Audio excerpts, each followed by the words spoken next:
আসসালামু আলাইকুম ভিউয়ার্স, সকলে কেমন আছেন? আশা করি ভালো আছেন। আলহামদুলিল্লাহ আমিও ভালো আছি। সো ভিউয়ার্স, আজকে আপনাদের মাঝে চলে আসলাম গুরুত্বপূর্ণ একটি বিষয় নিয়ে। যারা বাইক চালান, মোটরসাইকেল চালান, তাদের যে সকাপ জাম্পার বা কেউ বলে বাম্পার, তো সেই সকাপ জাম্পারের সিল ঘন ঘন কেটে যায়, বাম্পার ভালো পাম্পিং করে না। যাদের এই ধরনের সমস্যা তাদের এই ভিডিওটা কাজে লাগবে। সো ভিউয়ার্স, দেখেন আমি এই যে সুইস কোম্পানির সেট অয়েল সেল এনেছি। সেই অয়েল সেলগুলো আমি এখন ফিটিংস করব। অনেকে আছে যে হাতুড় দিয়ে বাড়ি দিয়ে অয়েল সেলটা লাগাই, বা অনেকে আছে করে কাঠ ধরে অয়েল সেলটা লাগাই, অনেকে অনেকভাবে লাগাই। সো অয়েল সেলগুলো সঠিকভাবে না লাগানোর নিয়ম কি আপনারা দেখেন। পুরো ভিডিওটা না দেখলে বুঝতে পারবেন না সঠিকভাবে অয়েল সেলটা লাগানোর নিয়মটা কি। আসলেই যদি আমরা বাড়ি দিয়ে অয়েল সেলটা লাগাই তাহলে অয়েল সেলটা সঠিকভাবে বসে না, যার জন্য আমাদের অয়েল সেল লাগানোর জন্য আলাদা একটা ফুলার আছে।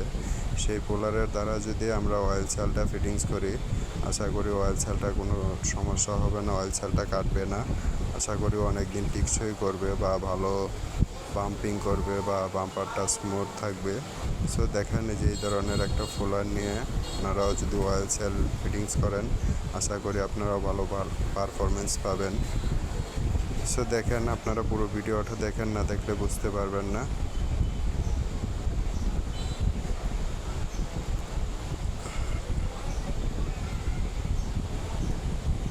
এই ফুলারের দ্বারা অয়েল সেলটা ফিটিংস করার কারণেই আপনার অয়েল সেলটা সুন্দরভাবে জায়গা মতো যায় বসে গেছে।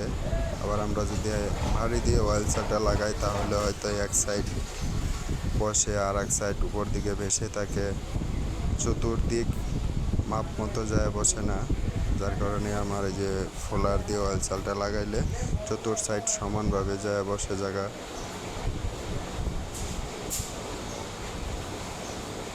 দেখেন,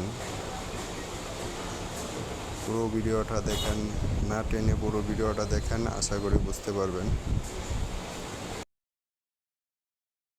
দেখেন, আমার অয়েল সেল ফিটিংস হয়ে গেল।